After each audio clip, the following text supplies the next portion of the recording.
Hey, everybody, and welcome to another episode of True Crime Paranormal with the Psychic Sisters. This is Katie Weaver, and I'm here with my co anchor and partner in crime, Kristi Brower. Hello. Hello, excited to be here for another installment of True Crime Paranormal. Yeah, we're tearing through. I'm so excited. I can't believe how many cases we've already done this year. I know, I know it's weird. It's already February. We're already well into our second season. I know. And fast, man. It really is. Well, and we have something coming out on Patreon this week that I'm so excited about. Oh, I So, know. we are doing an episode on Agatha Christie and the Yeah. disappearance of Agatha Christie. It is such a weird, interesting, maybe paranormal kind of, definitely requiring a little extra digging kind of a story. And I'm way excited about it. So if you want to hear all about Agatha Christie, you'll definitely want to join our Patreon, which is True Crime Paranormal, on Patreon. But I'm very excited for that. I am Well, too because I'm a huge fan.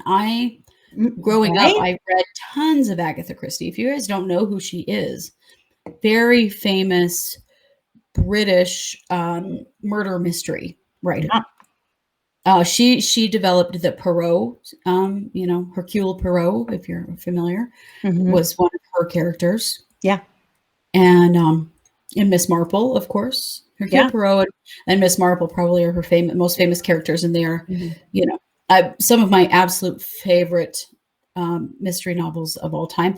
I had no idea that this had happened to Agatha Christie until you told me about it recently. So I'm super I know. interested because she does all these wrote all these mystery stories, and then she had a very real mystery happen to her. Mhm. Pretty It's interesting stuff. really interesting stuff. So yeah, can't wait to release that episode. It's pretty cool. Yeah. Yeah. But today I'm going to present a case to Kristi and let her cold read it. This is a portion of our ongoing MMIW series, and this is a missing Indigenous girl from Canada. So if Okay. you missed it, we did do an episode this week about the Highway of Tears in Mhm. Canada, in BC, and you really want to watch that and educate yourself and learn a little bit more about the Highway of Tears. We Yeah. just knew we couldn't do it all in one episode, so we did that No. one as a standalone, and then we're doing this one, and we'll do lots more on the Highway of Tears Oh, because for sure. holy Christ! But Yeah. anyway, today we're talking about the disappearance of Delphine Nikal. Okay. So Delphine was a member of the Wet'suwet and tribe, youngest in her family. She was born near Smithers, British Columbia. Okay. Uh, she had a cousin who disappeared, and I can't tell you her name, it's not in front of me, but one of the other women who disappeared on the highway was a 15-year-old that was her cousin that disappeared a year before she did. Oh, wow. Her family is no stranger to this stuff. So she lived rural and on a farm, loving animals, having a wonderful childhood until she was 11 and her dad died. Mm. And then she moved to a neighboring village of Telwaka to live with or Telkwa, sorry, to live with her mother. Well, mom got really sick and had to have a surgery that went sideways, and she ended Mm. up in a long-term stay in a hospital Mm. when she was 15. And so her mom actually was in a coma for 4 months and was very sick, in bad shape. So she ended up moving across the street to live with her uncle Frank. And so that's kind of what was going on in her life. She had had some struggles. She had been in and out of some youth facilities and had had some dust ups with the police, and had been living it up a little bit. Well, But look at what's happened in her life. I mean, yeah, so much teenagers, instability. Yeah, yeah, teenagers act out emotional pain through their behavior. That's how they communicate. yeah, And so, obviously, she was communicating that things were not good. yeah, for sure. So on Wednesday, June 13th, she had told her uncle that she was going to go to hang out with some friends about 2 o'clock in the afternoon. And so she was going into town to hang out with some friends. So she did so and met with her friend Crystal and two other girls. They wandered around town all afternoon, hanging out, and they ended up at a gas station called the Mohawk gas station on the corner of Main Street and Highway 16. Hmm. So her friends said that she asked them if they wanted to sleep over, which they thought was kind of weird because she didn't usually have sleepovers, and they all had school the next day. So everybody said no, they can't. And then they parted ways. And she called her uncle from the gas station and told him that she was getting ready to head home.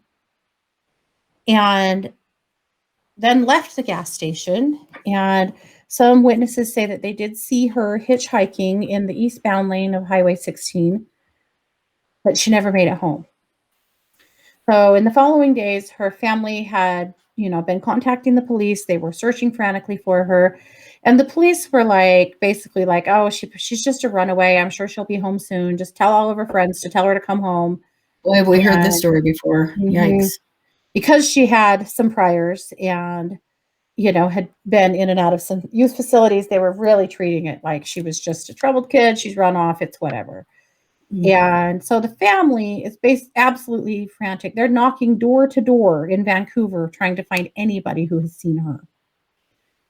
But they had no support from law enforcement. When they finally did, eventually the police ruled out foul play. They said they think most young people they did. Yeah, most people that go missing, they said, end up on the streets later. We find them on the streets in Vancouver. So surely she just took off to become a homeless person, because why wouldn't she? Right. Yeah. Jesus. So, the family, of course, Delphine's mother was very sick, and the family did not believe that she was a runaway. That wasn't her MO at all. And they knew she wouldn't just take off with her mom as sick as she was. Yeah. And of course, all of her belongings were left at home.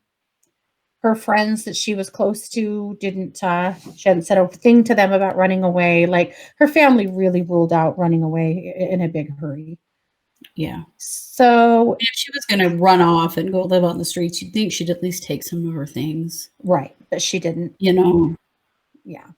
So I don't feel like she ran away. There's an investigative service called CanPro that got involved and tried to help find her. And then the Missing Children Society of Canada, they teamed up with CanPro and they offered a $10,000 reward.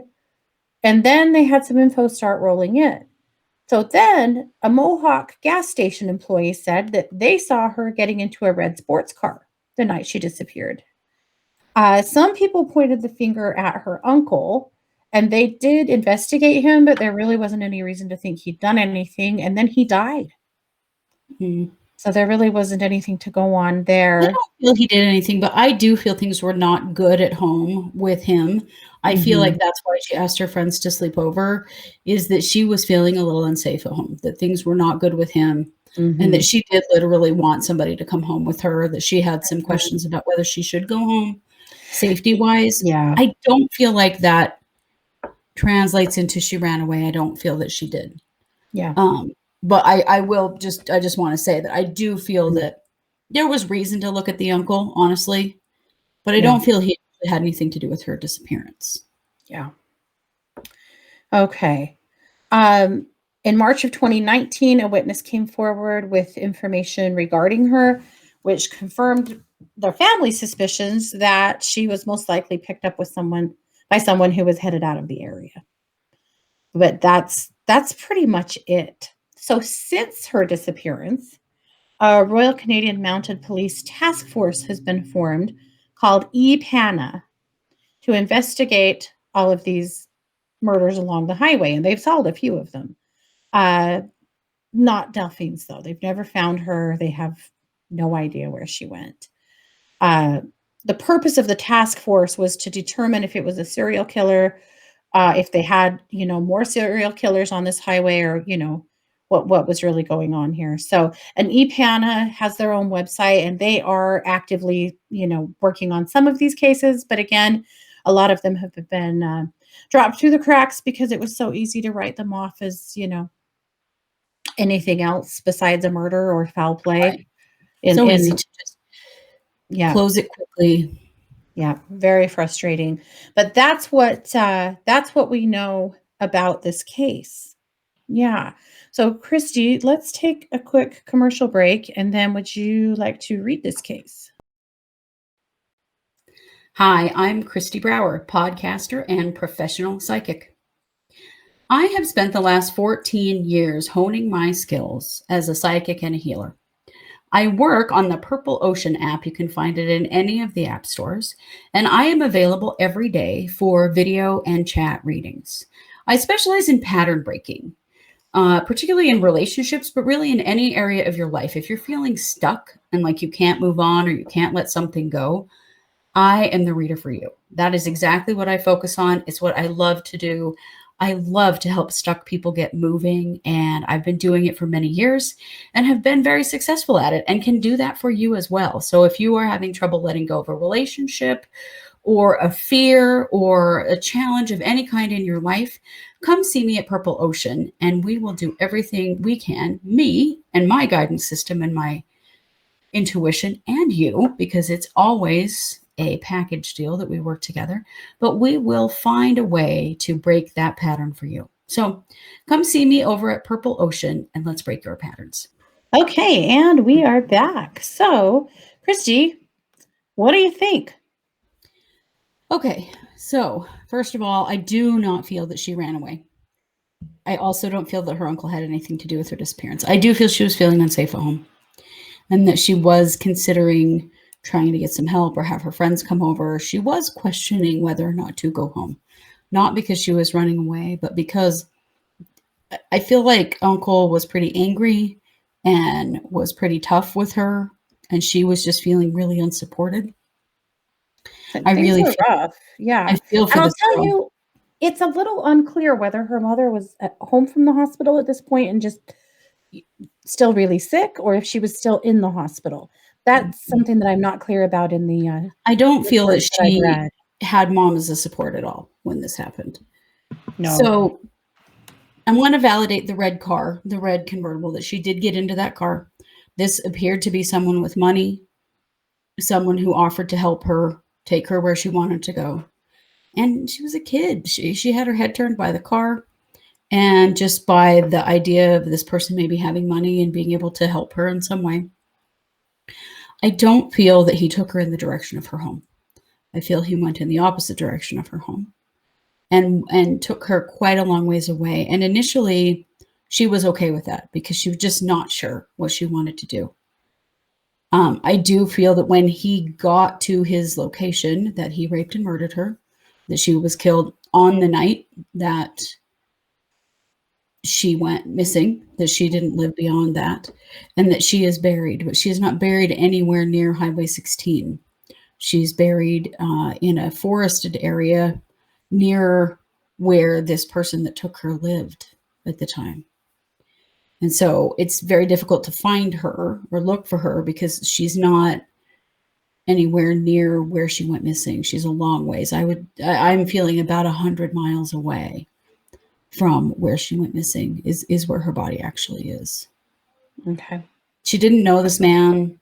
She just, I feel like she was feeling kind of desperate and somebody offered her a ride and it just felt good to have someone help her. And she just went without any real thought of what could happen, unfortunately. Yeah. Well, invincible, right? I mean, teenagers, they still Teenagers, think they're invincible. Yeah. yeah, it's true. And I feel like she just didn't have any idea that this person would harm her. They were nice. They offered her to help her. They had a nice car. In her mind, it just Yeah. never crossed her mind that they might harm her. But I do feel that they picked her up 100% with that intent. Yeah. Yeah. Do you think that that person has committed other crimes on this highway? Yes, 100%. Yeah, absolutely. But they're smart about it in that they take their victims far away from the highway. Mhm. And so they have not really been identified as a car that's on that highway because, as soon as they get somebody in their car, they go away, a long ways away. Yeah. Okay. Well, thank you for that. Hopefully, the changes that are coming, and some that have already been implemented will help create more safety for all of these women and cut back on this stuff, or obliterate it. How's that? Yeah, But absolutely. at any rate, we send all of our love to Delphine's family. This is, like I said, her cousin met the same fate. I mean, there's been plenty of heartache in their family because of this stretch of road and because of these crimes against Indigenous women. So Absolutely. lots of love to them. All righty, you guys. Well, there you have it. That is Delphine's case. So we will be back tonight, Wednesday night, for case updates at 7 Mhm. Mountain, and then we'll be back Thursday night for the psychic hour, also at 7 Mountain. And, this is our third case of the week, so hopefully you've caught all of them. Lots of good stuff happening. And Oh, we're grateful for you to be here. What's and be that? sure to check out our new case over on Patreon, The Yes. Disappearance of Agatha Christie. If you're not familiar Mhm. with her, look her up. Very famous murder mystery novelist, and she experienced a mystery herself.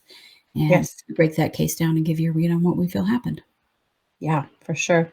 All righty. Thanks so much for being here. This has been True Crime Paranormal with the Psychic Sisters. Take care. Bye, guys.